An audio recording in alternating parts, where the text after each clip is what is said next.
Hello, good morning dyan sa inyo na naman.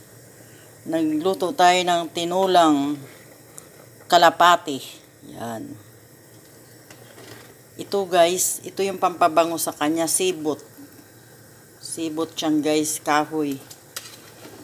Yan, nilagyan ko siya ng sayote. At ang ilalagay nating gulay sa kanya guys ay yung malunggay.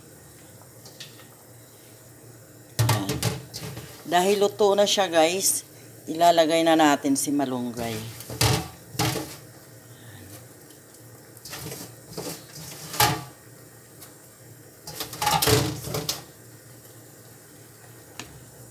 Tinulang kalapati. Masarap siya guys, sariwa siya dahil talagang mga buhay pa siya, pinakatay ng boss ko.